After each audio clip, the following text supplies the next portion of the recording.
En 5, 4, 3, 2, 1. Ahora comienza Ciberlegal con Juan Pablo López.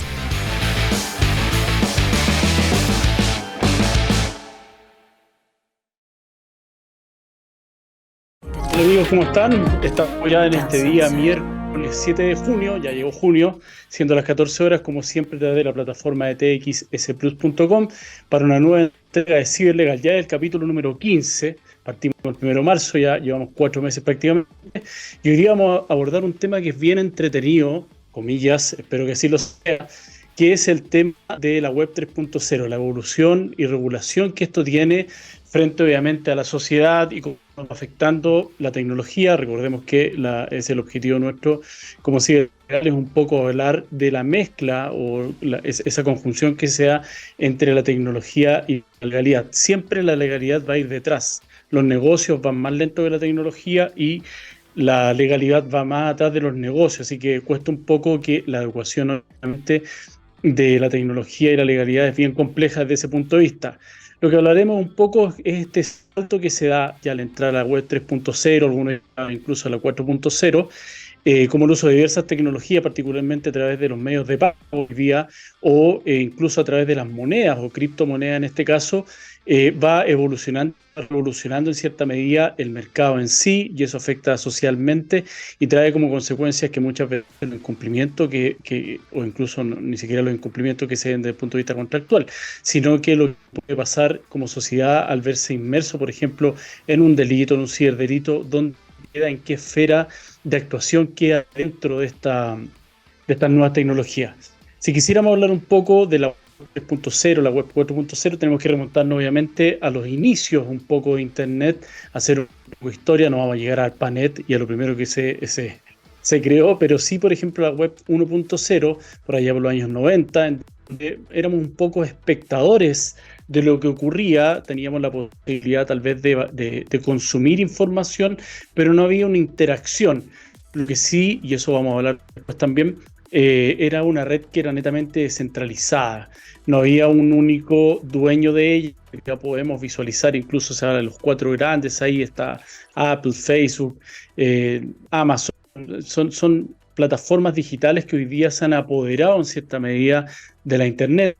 Pero en esa época lo que sí podíamos hacer solamente, como les digo, era consumir. No había interacción, no había la posibilidad de generar contenido. Lo que ya ocurre a partir de la web 2.0, en donde se generan estas redes sociales, hay posibilidad de subir fotografías, de comentar, de generar este contenido, y es donde se empieza a generar una interacción. El salto que ocurre ya, y que podemos llegar incluso a la 4, a la 5, señalan algunos también, es la web 3.0, en donde además de esta interacción se empiezan a usar más ya los datos o los llamados metadatos, en donde se facilita obviamente la navegación, se hace un poco, comillas, más predictiva. Todos estamos también un poco más asustados qué es lo que pasa con nuestros datos, el uso de los mismos, lo hemos hablado acá también en otros programas con los especialistas a propósito de la protección de datos y la vida privada. Se señala que los datos son, comillas, el oro, el petróleo de esta era digital 4.0, la era industrial 4.0. Entonces lo complejo ahí, bueno, si bien tenemos mayor capacidad de interactuar, se nos facilita la vida, tenemos mayor participación dentro de la red, también se vuelve un poco más centralizada, que es lo que pierde la esencia de lo que fue un poco primitivamente, obviamente, Internet. Como les dije, la web 1.0 era descentralizada, y es aquí donde empieza este cambio entre la 3 y la 4.0 a volverse nuevamente descentralizada, a eliminar los intermediarios. Creamos obviamente, y lo que hemos hablado también en programas anteriores a propósito de la inteligencia artificial, se hace mucho más predictivo. Algunos señalan incluso, muy futurista el tema, pero cada día nos sorprende más que va a ser capaz de predecir qué es lo que queremos o cuáles son nuestros comportamientos, más allá de ayudarnos en nuestras búsquedas de ciertas cosas, que particularmente desde el punto de vista de las compras o el tema económico. ¿Qué es lo que queremos hacer? Bueno, los estados de ánimo, eso ya vemos, han salido estudios respecto a que la predicción lo hace a través de, por ejemplo, el tipo de canciones que estamos escuchando en nuestra lista de Spotify tal o cual día, decir si estamos con o sin pareja, y enviarnos tipos de mensajes para poder ir generando o la predilección que el estado de ánimo en ese momento está teniendo. Entonces, si bien obviamente la 2.0 fue muy buena en el sentido del desarrollo que tuvo, la 3 y la 4.0 ya vienen a hacer este cambio. Y es ahí donde obviamente debemos tener cuidado con estas plataformas porque, por ejemplo, se va a masificar mucho más el uso del blockchain, que algo vamos a hablar ya a partir del próximo bloque. Las criptomonedas en particular, están las fintech, la tokenización de ciertos activos, que lo vamos a unir a ciertas cosas que hemos hablado a propósito del tema inmobiliario, por ejemplo, bancario. Entonces, eso es un poco lo que va a tratar el programa de hoy, la Web 3.0, la evolución de la misma, una adecuada regulación que creo que va por el lado de la flexibilidad y movilidad en torno a lo mismo. Si nos quedamos en la rigidez de las normas, lo que hemos hablado, todavía estamos esperando, y estamos en junio y estamos esperando que se promulgue y publique la ley de protección de datos personales, perdón, que es de la 99, 24 años ahí, 24 gloriosos años, y sigue la misma ley. Entonces, eso pasa efectivamente en la tecnología y la legislación. Así que nos vamos a ir al primer corte de este bloque con la primera canción, que es Popular de The Weeknd y Madonna. Los espero a la vuelta, amigos.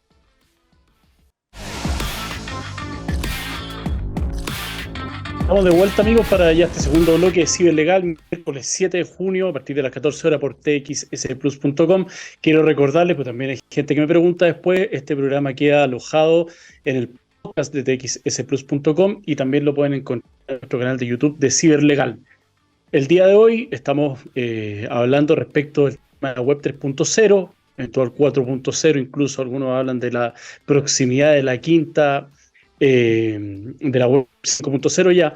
y cuáles son los problemas que se pueden suscitar, problemas que obviamente tienen que ser solucionados respecto de la regulación en cuanto a la evolución que tiene la red. Si hablamos y nos vamos un poquitito atrás y lo que ocurre hoy día, particularmente hemos llegado desde cuáles son los problemas que se han suscitado con esta red 2.0, 3.0 en cuanto a esta interacción que tenemos entre internauta, obviamente, y las páginas web o los dueños, como hablábamos en el blog anterior, de Internet en cierta medida, es que se produce obviamente un desbalanceo del poder, que es lo que busca obviamente la red 3 o 4.0 desde ese punto de vista, es tratar de parar de que los usuarios estén hiperconectados a través de esta red descentralizada, pero desde el punto de vista de que el poder esté también descentralizado. Ocurrió, y podemos dar un par de ejemplos a propósito de eso, los problemas particulares que tenía era desde el punto de vista de los pagos. Hoy día, si bien lo vivimos a propósito de la semana pasada en Chile, fue el Cyber Day, que en donde se produce obviamente un gran alto consumo y transferencia electrónica en particularmente, pero existen muchos portales y lugares donde se realizan estos pagos que no están adecuados desde el punto de vista, obviamente, de la ciberseguridad, no solamente de los clientes consumidores, sino que incluso de las propias páginas que pueden ser, en este caso, hackeadas y pueden ser fruto o víctima de un ciberdelito, en donde particularmente estos pagos, obviamente, el mayor problema que hoy día trae la Internet es desde el punto de vista de los ciberdelitos que se cometen en ella. No es segura, lo hemos dicho también en otros capítulos. Internet no fue creado para ser segura. Internet fue creado desde el punto de vista de compartir información, de leer, del uso de estos datos, pero no desde el punto de vista de su seguridad. Por lo tanto, la ciberseguridad va de la mano del desarrollo de Internet. Y obviamente hoy día está desatado, a propósito también de lo que ocurrió en pandemia, en donde todos nos vemos forzados de una u otra forma a ir a clase de forma remota, a participar en el trabajo, a través del teletrabajo, nuestros hijos a ir al colegio a través de plataformas como Zoom, que hasta ese momento eran desconocidas. En la mañana veía un video a propósito del tema de la modernización de la oficina, entre comillas, salto digital, que antes era impensado, incluso mal visto, llegar a citar una reunión a través de Skype, no sé. Zoom era muy poco conocida en un ámbito muy cerrado, pero explotaron esta forma de comunicación porque era lo que nos quedaba. Es decir, el salto tecnológico fue, el mayor impulsor de esto fue el coronavirus. Y desde ese punto de vista, obviamente, las barreras de ciberseguridad quedaron todas al descubierto, particularmente con los ciberdelitos, con tipos de delitos, o ciberdelitos, perdón, con el grooming, que en contra de los menores en Internet, a propósito de los chicos estando en clase hiperconectados, jugando estos juegos en línea, y también, y desde el punto de vista laboral o del trabajo, el robo de datos, el espionaje empresarial y un sinnúmero de cosas que se fueron desarrollando, se vieron incrementados porque los ciberdelincuentes tenían ahí, era el sueño de ellos, tener a toda la gente hiperconectada y sobre todo una muy alta tasa de gente, del porcentaje de gente que estaba conectada que no tenía idea de cómo aplicar esta barrera de seguridad. Volvemos un poco también atrás de lo que hemos hablado otras veces, los protocolos de las propias empresas, de un tema país, social, la higiene, la awareness en ciberseguridad. Y ese problema que se fue suscitando, obviamente, fue muy grave. Pero hay problemas que también son mucho más graves que estos. Son temas tal vez particulares que debemos de resolver como sociedad. Pero a través de la manipulación que se puede dar, por ejemplo, en este tipo de red web 2.0, 3.0, en donde, por ejemplo, lo hemos visto o lo han tenido la capacidad de ver en Netflix, por ejemplo, en el tema de Cambridge Analytica. ¿Qué es lo que ocurrió ahí? La gran manipulación que hubo precisamente a través del uso de los datos de las redes sociales, a través de ciertas compañías que lo que buscaban obviamente, o lo que buscan, que era su giro comercial en definitiva, era manipular derechamente las elecciones. Pasó en Estados Unidos, pasó en países de Centroamérica, pasó en África, en donde obviamente lo que hacían era comprar este tipo de servicio con el objeto de que las masas, los pueblos en este caso, se fueran manipulados a través precisamente de las fake news. Entonces, eso es lo que buscamos hoy día, tratar de derribar este tipo de barreras, este tipo de impedimentos que hacen que, por ejemplo, una elección sea en base a los conocimientos políticos, a los planteamientos que realizan los candidatos, pero no desde el punto de vista de crear o inventar historias, fake news, respecto de tal o cual postura que queremos que gane, o en definitiva, quién fue quien me contrató. Ese fue el gran pero que tuvo elección, la primera elección de Donald Trump a la presidencia, que precisamente se dijo que estaba totalmente manipulada y muchos incluso hablaban de que podía ser en algún momento desacreditado como presidente, cosa que no ocurrió, pero siempre estuvo bajo ese dejo de desconfianza de cómo se había hecho el poder y sobre todo cuando se destapó el escándalo de Cambridge Analytica, en donde fue en Europa y particularmente también a propósito del Brexit, que fue manipulado el pueblo, en este caso de Inglaterra, para poder salir obviamente de la Comunidad Europea, y también fue totalmente dirigido, fue un ataque, comillas, de información falsa respecto de qué es lo que ocurriría si ellos seguían dentro de esta comunidad. Entonces, esos son problemas graves que enfrentamos desde el punto de vista social que hoy día están en Internet, en esta web 2 o 3.0. ¿Cuál es la diferencia con la nueva web, aparte de los avances desde el punto de vista tecnológico que realmente trae? Es que es mucho más segura. Es más segura porque lo que lleva a cabo desde ese punto de vista es la descentralización. Desde el punto de vista legal, obviamente, es más segura porque desde el punto de vista de la seguridad y los eventuales delitos que se puedan cometer van a estar mucho más controlados. Va a estar más controlado la forma de pagos a través de, por ejemplo, lo que vamos a ver en su oportunidad a través de la tokenización o a través de fintech o a través de los blockchain y los bitcoins, que puede ser una forma válida de pago. Esta criptomoneda que es muy discutida hoy día, sobre todo por la volatilidad que tiene y algo también que voy a tratar en el próximo bloque. Pero particularmente lo que tienen estos cambios que van unidos a la tecnología es que precisamente eficientan, mejoran, pero por sobre todo tienen una barrera de ciberseguridad mucho más alta que la actual. Hoy día hay muchas empresas que están dedicadas a la ciberseguridad, que son empresas de orden o de corte tecnológico, que no tienen barrera interna de ciberseguridad, y eso lo vemos a diario. O sea, es como reza el dicho un poco en Chile: en casa de herrero, cuchillo palo.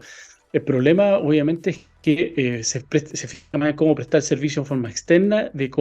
cómo aplicar los protocolos internos en las propias empresas y por sobre todo en sus propios usuarios, o que lo llamo yo desde el punto de vista de la awareness, el factor humano, esa eslabón de la cadena así de seguridad que pasa a ser más importante porque es la barrera de entrada, que es algo que también hemos comentado. Si yo tengo 300 empleados que trabajaban en 2 pisos en un edificio, en un edificio de oficinas, y los envié por un tema de costos después de la pandemia a todos a teletrabajar. Y ya no tengo 2 pisos, no tengo una sucursal o una empresa, tengo 300 sucursales. Y eso, si no aplico los protocolos de rigor, voy a tener obviamente el problema de robo de información, que puede ser el tema de no solamente el robo de información, sino que precisamente ingresen a través de algunos de estos usuarios para robar datos o robo de las credenciales para posteriormente efectuar transferencias electrónicas, o bien para atacar a un proveedor mío que puede ser más grande incluso que yo, y pueden ingresar a través de esa barrera que no está arriba, por así decirlo, no está actualizada. Entonces, desde ese punto de vista, esta Web 3 o Web 3.0 lo que hace es modernizar y mejorar desde el punto de vista tecnológico, implementando barreras per se, sin tener yo que adecuarme a ellas. Obviamente una de ellas, y las más principales, viene siendo el blockchain, que es esta cadena de bloques. Quienes no lo conocen, la, la terminología es que precisamente se produce una descentralización a través de los nodos que ocupa en este caso la cadena, en donde cada usuario tiene una réplica de esta cadena alojada en sus propios computadores, y la información es segura porque se libera a través de clave que el usuario conoce per se, que eso es lo importante también, el no compartir las claves desde este punto de vista, y veremos por qué a propósito del uso de las wallets o la billetera electrónica. Y en este caso, cuando yo realizo un pago a un tercero, ese pago se libera y se modifica en toda la cadena en la cual está, en la cual reside, que en este caso lo que usa, como les digo, la tecnología blockchain. Muchos tratan de asimilar o creen que blockchain es idéntico o igual a la criptomoneda, pero la criptomoneda, precisamente la Bitcoin, que fue la primera que partió, y vamos a hablar un poco de la historia de ella, fue a través del uso de esta cadena de bloques y el blockchain en particular. Eso, unido a algo que también hemos venido conversando hace ya varios programas, que es la inteligencia artificial, va a hacer que todo este entorno tecnológico sea, desde el primer punto de vista, descentralizado, pero también sea un entorno más seguro. Seguro desde la base, como llaman algunos, no seguro desde el nivel usuario. Es decir, yo cuando ya tengo que usar la tecnología, la seguridad viene dada por la forma en la cual está construida, ¿ah? Podríamos hablar también un poco de los computadores cuánticos, pero es una operación que ya nos va a llevar a otra dimensión casi, porque es mucho más avanzada en cuanto al procesamiento de datos que los computadores binarios que usamos actualmente. Pero parte de esa tecnología ya base que existe hace varios años, y que en cierta medida ha tenido, yo le llamo más que poca divulgación, ha tenido mala propaganda. ¿Por qué? Porque vamos a ver que la tecnología blockchain, las criptomonedas, lo que hacen obviamente es eliminar el intermediario. Y el intermediario muchas veces es el banco, la institución financiera, que es una industria que se ha construido en base al cobro, en este caso, de los servicios los cuales presta. Muchas veces se ha discutido desde el punto de vista de la política económica por qué y eso pasó a propósito de la eliminación del año pasado, antepasado, de los seguros desde el punto de vista de las cuentas corrientes. La ley le dijo al banco: oiga, si usted es el prestador de servicio y usted, las cuentas correntistas firmaron un contrato con usted, es usted el obligado, en este caso, a salvaguardar o tener las barreras de ciberseguridad respecto de las cuentas corrientes de sus clientes. Su cliente no tiene una cuenta corriente en la nube, es usted el que, en este caso, se la entrega. Por lo tanto, que él tenga que cubrir con un costo asociado a un seguro para proteger un servicio que usted presta es totalmente absurdo. Y eso obviamente al banco no le gusta. El banco, como ustedes saben, son instituciones que están ya arraigadas en nuestra sociedad, sobre todo cuando realizamos, los costos son altísimos cuando realizamos, por ejemplo, un pago a través de un banco, de banco a banco en el extranjero. El swap que realiza en este caso la institución bancaria, son inmensamente altos los cobros que realizan comparado con la tecnología actual o a través de un proceso blockchain, que pueden ser igual o equivalentes a cero incluso los costos. Entonces, desde ese punto de vista, claramente el intermediario acá le causa un poco de escozor. Es lo mismo cuando hablamos desde el punto de vista de la tecnología blockchain. Les di el ejemplo en el capítulo anterior, en donde se han realizado pruebas desde el punto de vista de la compra de la propiedad, el corretaje, comillas, de la misma, cuando yo presto el servicio de corretaje y muestro la propiedad, lo hago en una plataforma en Internet. Si a mí me gusta o no me gusta la casa, tengo la posibilidad de gestionar el crédito en línea. En esta cadena de bloques, en este blockchain, va a estar asegurado el estudio de los títulos de la propiedad, es decir, que quien me está vendiendo es el verdadero dueño y la propiedad no tiene ningún impedimento desde el punto de vista legal, administrativo, tributario, contable para ser vendida. No tiene embargo, no tiene prohibiciones, no tiene una afectación en la expropiación, por ejemplo, y toda esa operación que hoy día cualquiera que haya arrendado, incluso adquirir una propiedad, puede tardar entre 60 a 120 días, 90 días en el mejor de los casos. Eso puede ser, y se han hecho pruebas de esa forma, en minutos, la operación en donde queda salvaguardada. ¿Por qué? Porque el blockchain, obviamente, operando a través de los smart contracts, o estos códigos que se cargan para ir liberando los pasos en que se va llevando a cabo la operación, asegura el pago de las partes, asegura las prestaciones que cada uno realiza la inscripción, el pago del banco, y todo se realiza en línea con la mayor seguridad. Porque hoy día, si bien podemos firmar un contrato y el contrato es ley, el contrato, ¿en qué se transforma? No un smart contract, sino un contrato como lo conocemos hoy, una promesa de compra-venta, una promesa de venta. Si yo lo hago, puedo tener los mejores abogados, la gente puede tener la mejor capacidad financiera, pero si al tipo el día 85, antes de firmar el contrato, le pareció que la casa algo tenía y en realidad le gustó más la del frente, que además estaba a un precio más barato, lo más probable es que no cumpla el contrato, y desde ese punto de vista voy a tener que llevar adelante un proceso. Me facilitará que sea el bueno o no el contrato, que sea bueno o no el abogado, que sea más o menos expedito, pero voy a tener que cobrar la garantía, voy a estar inmerso en un juicio que puede durar de 2 a 4 años también en el mejor de los casos. Entonces, desde ese punto de vista, blockchain como tecnología lo que hace es facilitar todo ese proceso, y desde el punto de vista de que yo manifesté mi voluntad ingresando los códigos a través de estos smart contracts de rigor,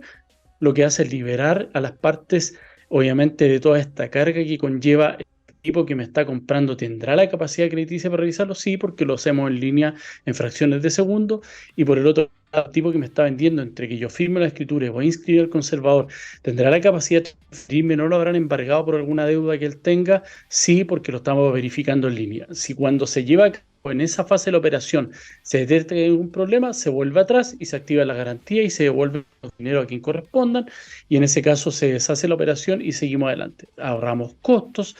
ahorramos dinero, pero por sobre todo ahorramos tiempo y seguridad desde el punto de vista social. Así que eso obviamente es un tema que va a llegar a facilitar muchas cosas, va a cambiar culturalmente la sociedad, el uso de la tecnología. Por eso es importante que estemos claros cuál es la evolución que está teniendo en este caso, no solamente el Internet en cuanto tal, y la rapidez y la velocidad de la información y la transferencia y los contenidos, sino cuál es el resultado de toda esta bajada en mi vida diaria. Eso es un poco lo que tiene por objeto este programa. En este capítulo, perdón, de Si es legal. En el próximo vamos a ir al corto ahora con la próxima canción, y en el próximo bloque ya vamos a hacer la bajada desde el punto de vista del blockchain, de estas tecnologías como es fintech y las criptomonedas, y obviamente el marco regulatorio y cuál es mi opinión al respecto. Así que vamos con la segunda canción de este segundo bloque, que es Post Malone y Cooper Up. Nos vemos a la vuelta, querido amigo. A la vuelta, queridos amigos, para este tercer bloque de Ciberlegal. Hoy día estamos hablando respecto de la web 3.0, 4.0, la llaman algunos ya, y la regulación, obviamente, en cuanto a esta modernización de diferentes tópicos, entre ellos, obviamente, el tema económico, los medios de pago. Recuerden que este capítulo es llevado a ustedes por Ciberlegal. Ciberlegal es una empresa que sus servicios consisten precisamente es culturizar e higienizar al factor humano, este awareness desde el punto de vista de ciberseguridad al factor humano de la empresa, para que esté atento a detectar los posibles ataques a través de diversos sistemas, como son, por ejemplo, los correos electrónicos, la ingeniería social. Eso es el core y lo que realiza Ciberlegal. Volviendo al tema un poco, me gustaría explicar como introducción. Muchos saben lo que ocurre hoy día con el Internet de las Cosas, a propósito de lo que hablábamos en este cierre del segundo bloque, que era precisamente cómo el blockchain va a acaparar ciertas cosas, ciertos medios de pago, ciertos servicios, y desde el punto de vista de la seguridad que le va a otorgar. Pero lo que hemos hablado muchas veces o lo que se comenta, este Internet de las cosas, el IoT, por su sigla en inglés, es la hiperconexión. Hay gente que lo encuentra que está un poco alejado, pero está ahí. O sea, el refrigerador inteligente, decía, está el refrigerador, está la lavadora inteligente, el televisor hace mucho rato, el teléfono ni hablar, el auto en cuanto tal, ciertas cosas que yo lo puedo programar para que las realice. Por eso me gustan tanto los autos nuevos, que un poco, igual que las motos, se conducen un poco solos, con tanta seguridad que tienen acá. Uno pasa a ser un poco más un pasajero, un espectador, como los autos, casi como los autos que se conducen solo, los de Google u otras tecnologías que hoy día ya lo implementan.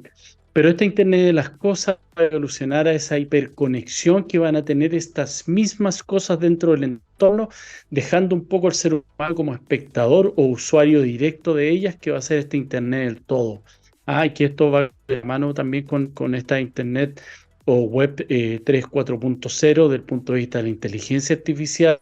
desde el punto de vista del blockchain, esta red que se le denomina que es semántica, descentralizada. Volvemos a los orígenes, pero además este Internet del todo va a cubrir las necesidades que tengamos. Es ahí donde se produce también, unido a lo que hemos hablado en otro capítulo, desde el punto de vista de por qué la inteligencia artificial muchos señalan que va a arrasar o va a dejar fuera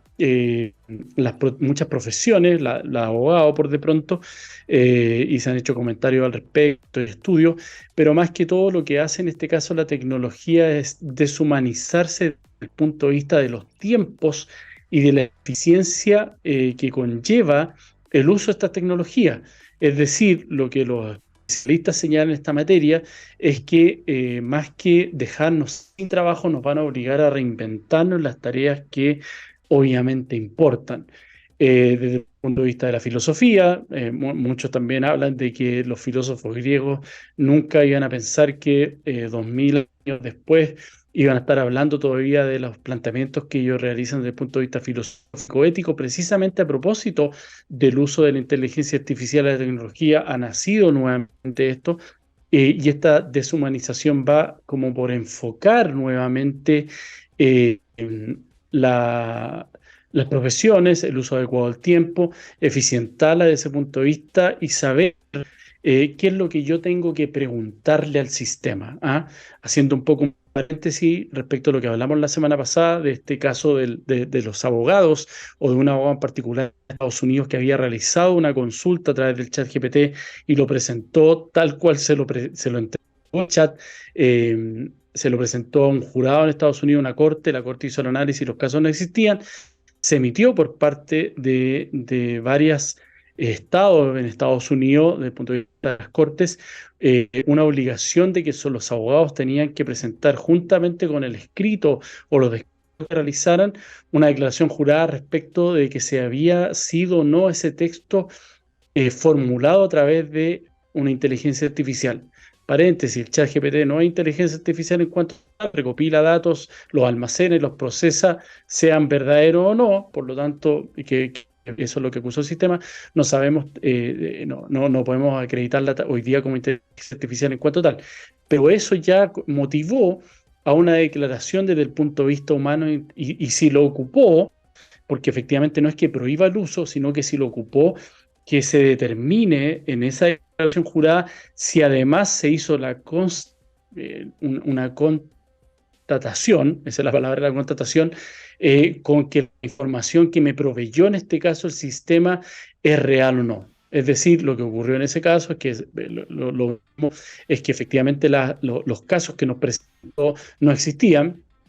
Por lo tanto, aquí me dice, si usted le presenta casos de ese trabajo de usted a través de un formato físico o una base de datos, en este caso jurisprudencial, determinar si los casos que usted le entregó eran reales o no. Primero, para que no pase un bochorno. Segundo, para que no sea multado. Y tercero, para que no recargue de trabajo a nosotros. Entonces, eso es bastante grave. No es grave, sino que es importante esa decisión que toma la Corte, porque desde el punto de vista,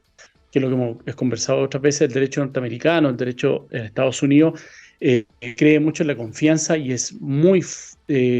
tiene sanciones muy fuertes el no respetarla desde ese punto de vista. Por lo tanto, les vuelvo a insistir, el hecho de que esto ya se haya modificado, hablábamos de modificación de los trabajos legales, Y yo en un artículo que escribí la semana pasada precisamente dije, bueno, si el abogado en definitiva lo que realiza es, se preocupa solamente de preguntarle a ChatGPT, imprimirlo, grabarlo y presentarlo directamente, ¿cuál es el objetivo de que yo como cliente tenga o incentivo económico de contratar a un abogado que me cobre 10 versus un abogado prestigioso que me cobre 1000, si en definitiva el trabajo que va a realizar uno u otro va a ser el mismo? Ahí va a estar el elemento diferenciador de qué y cómo le pregunto. Esa es un poco la diferencia que va a tener en el futuro la inteligencia artificial desde el punto de vista del usuario. ¿Por qué? Porque obviamente desde el punto de vista ético, desde el punto de vista legal, va a traer obviamente problemas, pero la correcta interpretación que yo le dé y las correctas preguntas que yo le realice va a hacer la diferencia con alguien que esté compitiendo conmigo en esa esfera. Podemos ser los dos abogados que tengamos un caso. Lo mismo a propósito, por ejemplo, de la promesa compraventa que se firmó fuera de la estructura blockchain. Uno dice que incumplió, el otro dice que cumplió, el contrato es uno solo. La diferencia en cuanto a los argumentos que vierta uno y otro, más allá de los conocimientos jurídicos, la preparación que ellos tengan desde el punto de vista de la profesión, va a ser cómo ese abogado del mañana, comillas, pueda usar la tecnología y la inteligencia artificial de mejor forma a través de las preguntas correctas que le realiza el sistema, porque los dos pueden estar adscritos o usar la misma tecnología para realizar este tipo de preguntas, pero uno las va a saber hacer desde el punto de vista profesional, desde el punto de vista ético, desde el punto de vista legal, y el otro no. Y eso va a terminar en consecuencia de que el cliente gane el caso, por ejemplo, en el ejemplo que pusimos o no. Y desde el punto de vista, obviamente, de la eficiencia de esta tecnología, claramente va a bajar los costos, porque no es lo mismo, le insisto, el cliente puede hacerse esa pregunta. Al final del día, el que está realizando la labor no eres tú en un 100%, sino lo que estás haciendo es usar la tecnología. Lo estás haciendo de manera correcta, pero al final del día estás usando la tecnología. Cerramos el paréntesis y volvemos un poco a lo que estamos hablando como eje central de la conversación del tema hoy día, que es el uso de esta tecnología aplicada un poco a la economía en esta web 3.0, ya casi llegando a la 4.0, desde el punto de vista de tecnología blockchain, que eso lo expliqué y muchos obviamente ustedes lo saben y lo conocen. Lo que pasa es que muchos lo mezclan y hablan entre blockchain y criptomonedas, Bitcoin, y ahí se forma un poquitito una ensalada tecnológica que es necesario que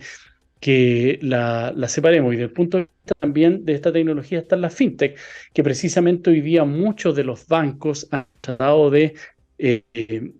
al principio, al igual que tal vez Taxi y Uber, había una guerra, los bancos que lo miraron con desconfianza han tratado de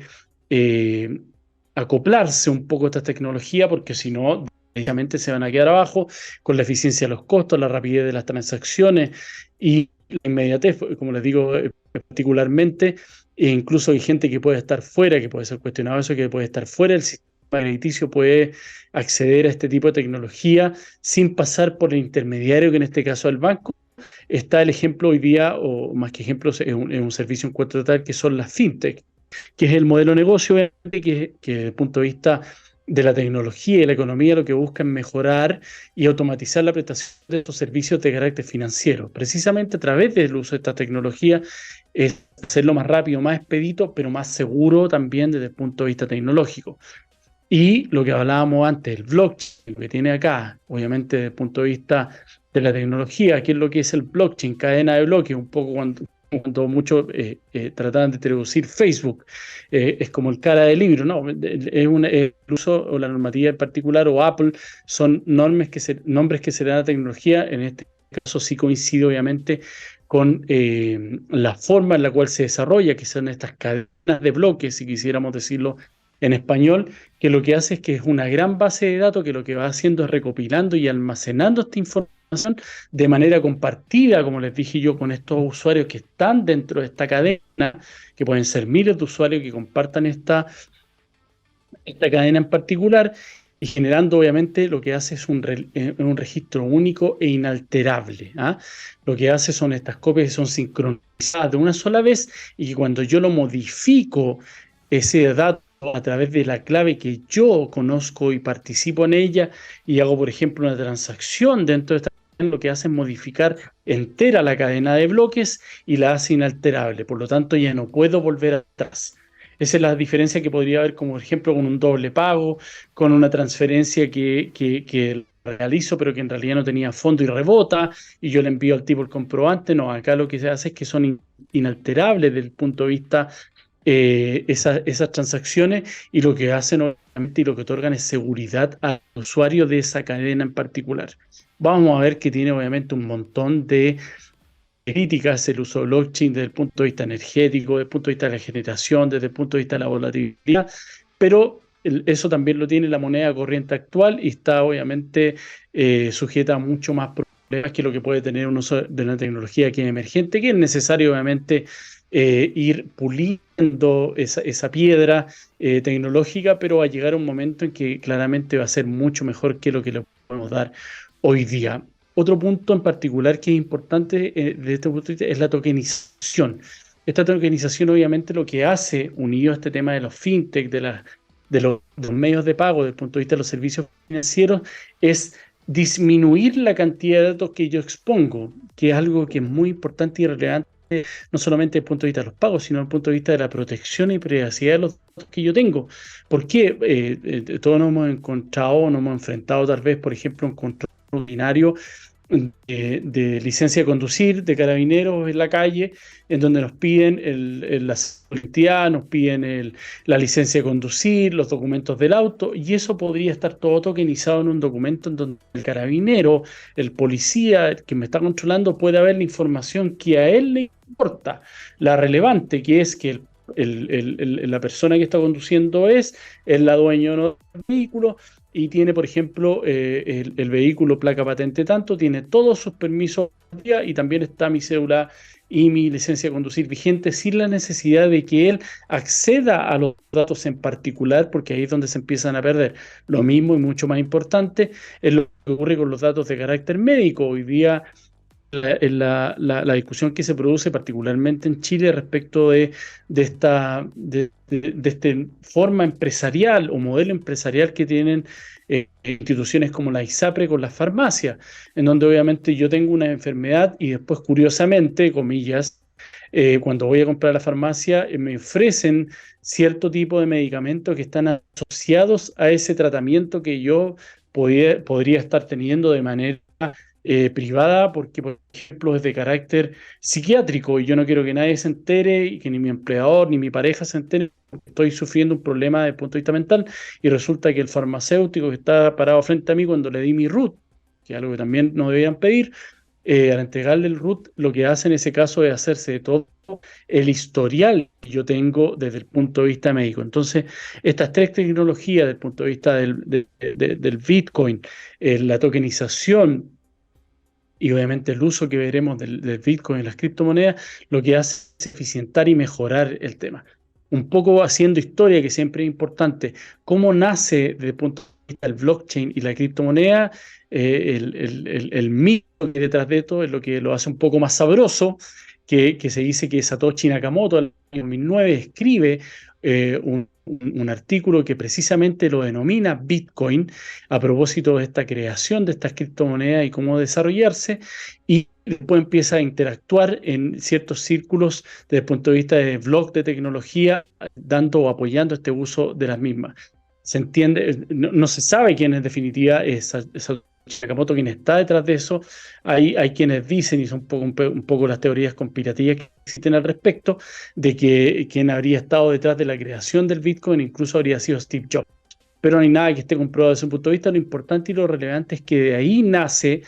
la tecnología Bitcoin, que son estas monedas, criptomonedas, que tienen una comercialización y una valorización en el mercado tecnológico, y los problemas que, como les dije yo, han surgido al respecto es que,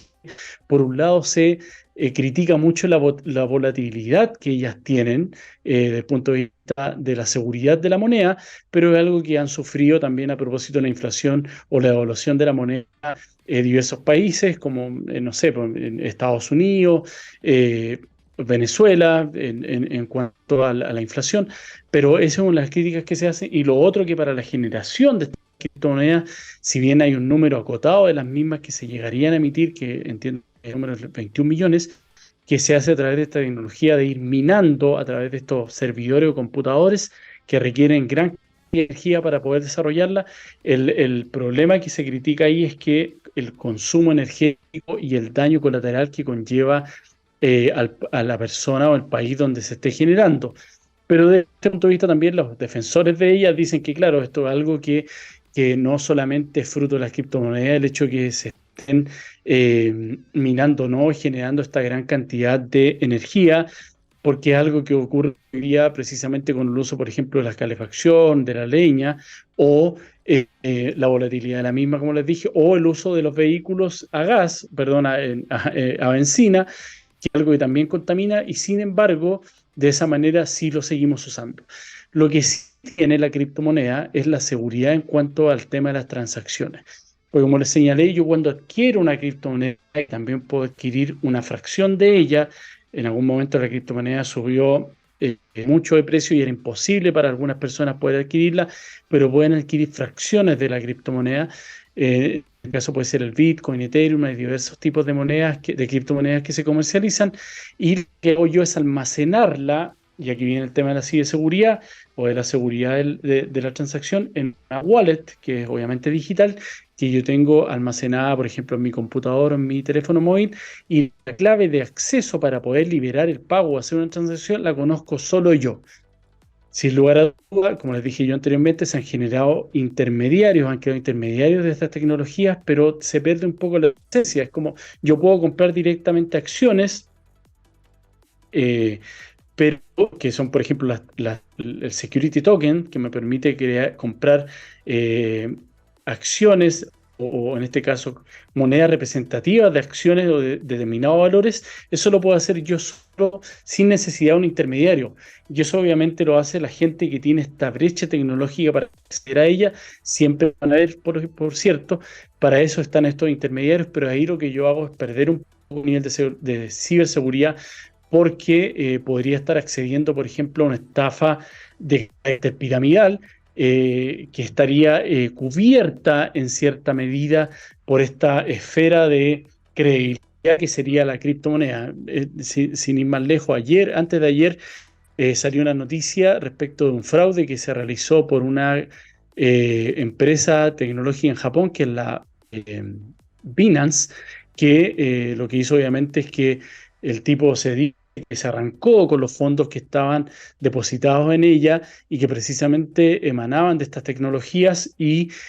por eso, porque lo que se hizo en definitiva, al igual que un caso que hubo muy conocido en Turquía, en este caso Binance, e incluso la SEC, que es la Bolsa de Valores de Estados Unidos, la sometió a investigación porque señaló que detrás de ella lo que había no era un negocio financiero en cuanto tal desde el punto de vista tecnológico de las criptomonedas, sino que era un poco una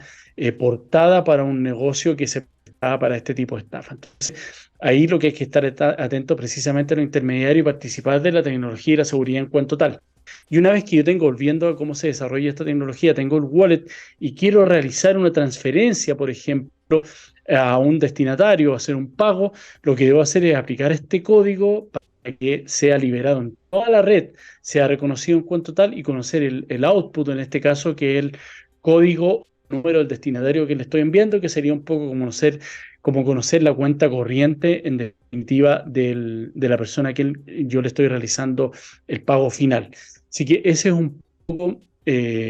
obviamente, es un tema muy introductorio para que puedan entrar. Yo escribí una columna ayer que sale en la página de Ciberlegal en LinkedIn, que puedan adentrarse un poquitito más en detalle en la tecnología en cuanto a tal y su uso, pero lo importante es que sepan y conozcan que fuera de toda la demonización que se hace en cierta medida, que también viene dada, como les digo yo, por los intermediarios financieros, que lo que no quieren es que esta tecnología se apodere del mercado que ellos tienen cautivo hace muchos años, puedan hacer obviamente mejor uso de ella. En Chile, y entrando un poco a la normativa, la ley 21.150 que se dictó en febrero de este año fue conocida precisamente como la ley FinTech, que lo que hace es dar lugar y cabida a estos nuevos intermediarios financieros, estas nuevas tecnologías, que si bien no lo reconoce en forma expresa la ley, sí, desde la lectura de ciertos artículos se puede colegir de que está inmersa dentro de ella las bitcoins particularmente. Aquí va de la mano, obviamente, en cuanto a la regulación y la supervisión de estos usuarios y estos intermediarios, la Comisión para el Mercado Financiero, que es la antigua, conocida como Superintendencia de Bancos, ante quien deben ser acreditados, deben rendir, obviamente, que los bancos tener cierto patrimonio, deben realizarlo de cierta manera en cuanto a la ciberseguridad, que también hemos hablado en nuestros capítulos, que la Comisión precisamente del Mercado Financiero se preocupa de las medidas de ciberseguridad que aplican los intermediarios financieros, particularmente respecto del ecosistema, en este caso del banco y en este caso también de los prestadores de servicios financieros, como serían, en este punto de vista, las fintech. Así que en Chile tenemos una ley, el tema es cómo va a ser aplicado o no. Hay ciertas cosas que pueden estar fuera, como sería, por ejemplo, la intermediación hacia el extranjero o si yo estoy operando fuera del sistema, porque es una garantía que tiene en cierta medida la criptomoneda. Se presta también para la crítica de que los terroristas, que de hecho está ahí en la ley FinTech, cuáles son las prohibiciones que tiene, como el financiamiento del terrorismo, el tema ilícitos como la venta o compra de droga. Se dice que muchas de las cosas que ocurren en la Deep Web o en esta Dark Web son precisamente efectuadas a través de pagos que no son fiables precisamente desde el punto de vista de las bitcoins. Entonces, son críticas que son reales, que hay que hacerse cargo de ellas, pero por ejemplo, si un usuario está fuera del sistema o un país, incluso como por ejemplo, yo lo dije, en este caso Venezuela, ha servido para el desarrollo, en este caso de la Bitcoin, porque son pagos que no son registrados, no requieren la aprobación gubernamental, y eso es lo que han comentado muchos, y yo lo dije ahí en mi columna, que el problema que hoy día tienen los estados no es solo desde el punto de vista de la seguridad que le están brindando hoy día a sus ciudadanos, sino precisamente a través de la emisión de las monedas. Es prerrogativa del Estado. Cada Estado tiene su moneda en particular. La Comunidad Europea obviamente tiene el euro, pero ahí están interconectados desde el punto de vista de los bancos centrales. Estados Unidos tiene el dólar, nosotros tenemos el peso, y la emisión de la moneda viene dada de manera monopólica por el Estado en particular. Acá no, la criptomoneda y la tecnología está al margen del Estado y por eso muchas veces no es reconocida como moneda de cambio o moneda de pago en cuanto tal, porque yo no podría ir a cualquier, no sé, ir por ejemplo a un supermercado en Chile o una bencinera y pedir pagar con criptomoneda. No está reconocida y esa otra que se hace como medio de pago en particular, pero sí hay muchos comercios que hoy día lo están realizando y tokenizando el sistema para poder obviamente perfeccionarlo desde el punto de vista de la ciberseguridad, pero también desde el punto de vista de los medios de pago en particular. Así que eso es importante y eso es relevante. Nos vamos a ir, amigos, con la tercera canción de este tercer y último bloque, y vamos a volver para hacer una bajada y un poco cerrarlo con las conclusiones. Young and Beautiful de Lana del Rey. Nos vemos a la vuelta.